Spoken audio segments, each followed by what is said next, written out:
Alex Kidman here with my quick video review of the Oppo Find X5 Lite.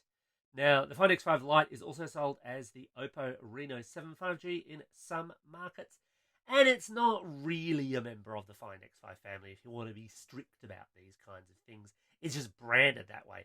And certainly if you put it up against, for example, the Find X5 Pro, the visual differences are pretty stark. Still, when it showed up, I figured that this was going to be the member of the Find X5 family that I would like the least because it's the cheaper one, and the cheaper ones always miss out on features. The reality is that I think it's actually my favourite member of the Find X5 family, and it's a pretty easy recommendation as a result. Let's find out why. So in design terms, what you're looking at is a 6.43-inch LCD with a small hole punch style camera notch at the top, and then at the rear a choice of either a black or blue finish with this kind of star trails effect on the back. Got to say that as much as I like blue phones, I don't love the star trails thing. I would probably throw a case on it regardless, but you do get a few other nice features that you don't see in every other mid-range phone anymore. Things like, for example, a proper headphone jack. Yeah, Bluetooth headphones are a thing, but it's nice to have the ability to plug in a set of wired headphones if you need to. One feature that is notably absent that you can get on some other phones in this kind of price bracket is any kind of water resistance. Basically, a bit like Gremlins, don't get the Find X5 Lite wet.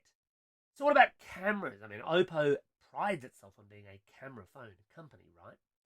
Well, this is the area where I think that Lite moniker fits the best. It's not that the Find X5 Lite has bad cameras, it's just that I might expect a little better, and actually, at this price bracket, I think you can get slightly better, or at least slightly better performing cameras. So at the rear, you get a 64 megapixel primary sensor, an 8 megapixel ultra wide sensor, an 8 megapixel macro sensor.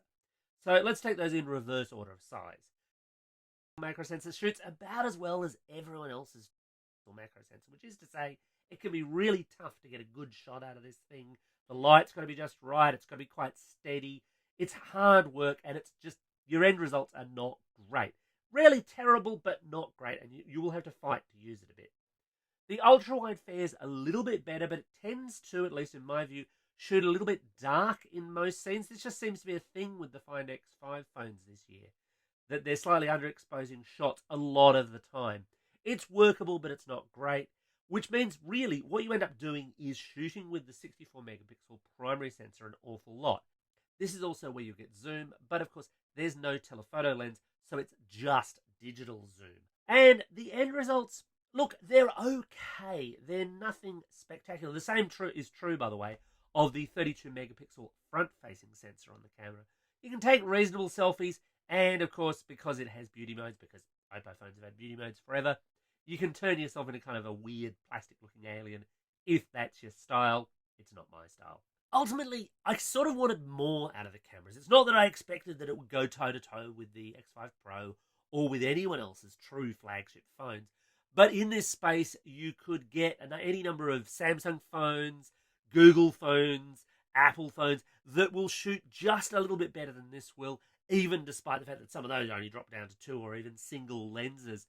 And I think overall, Oppo could have done a little bit better with this. It's a little bit disappointing without necessarily being bad, just not as good as I'd like it to be. Performance-wise, one of the ways that Oppo keeps the Find X5 Lite is by the use of a MediaTek Dimensity 900 processor, along with 8GB of RAM and 256GB of onboard storage. Now, MediaTek classically was your cheap solution for real budget phones, but in recent years, the Dimensity platform has actually delivered a lot of really pleasing phones. And mostly, the Find X5 Lite is one of those. Now, in this price bracket, there's a real outlier, the iPhone SE 2022, the new 5G model, because the processor in that thing is insane. If you just want a performance phone, you buy that. But of course, you then buy into iOS, which a lot of people don't want to do. Within the Android space, this compares fairly well for basic CPU tasks, a little less impressively on GPU, but for the most part, most of the games that I've run through it, video, day-to-day tasks, web browsing and social media, they're all fine. And you should totally expect that out of a mid-range phone at this time. It is also, of course, 5G capable. Not everyone's going to fire it into 5G, but at this price point, you should basically at least just assume it. Here in Australia, that's sub-6 only, of course. We've only got 1mm wave capable 5G phone, but then, of course, how much millimeter wave coverage have we really got? The Find X5 Lite is a curious phone when it comes to software because it's an Android 11 phone with Oppo's own ColorOS 12 on top. Now, Oppo's track record when it comes to upgrades is not spectacular, and it is one thing that does give me pause for thought with this particular phone. You're not necessarily going to see software updates all that frequently, all that quickly on this platform, I suspect. We're seeing an awful lot more of heavy pushes towards 3 or more years of guaranteed updates in this price bracket. Oppo's yet to really commit that way for this particular phone, and if that's important to you, then this might not be the right phone for your uses. You've also obviously got to like ColorOS. I'm on the record as saying I'm a little bit ambivalent about it. I tend to prefer pure Android, but I can totally see how its kind of clean design and big, bright, friendly buttons might appeal to some users. And then we come to the battery, and this is the area where the Find X5 Lite really, really impressed me. Now, under the hood, it's got a 4800 mAh battery. That's not as big as you might see in some other phones. 5000 is a little bit more typical, and I thought, well, that's not a great sign. How well is this thing going to perform? And the answer is really, really, really well. Battery life for a day, no problems whatsoever. Multiple days on light usage, no problems whatsoever. And what's really impressive here is that it outranks most of the other phones that you can buy in this category. Now, I mentioned the iPhone previously. Several people may be swearing at me in the comments because I did. And the reality is, while that's a powerful processing phone, it has terrible battery life as a result. This is not quite the reverse. It doesn't have terrible processing, but it has really, really very good, solid battery life. And that's including the fact that it has a 90Hz screen. That's including the fact that it has 5G. This is just one of the best battery life performers in this price category that you can buy right now. And I think that's really important because any phone that runs out of battery is just a brick. This thing will last and last and last. There's no wireless charging on board, which is a bit of a pity, but it does support Oppo's own VOOC, really fast charging. And you get a 65-watt charger in the box with it.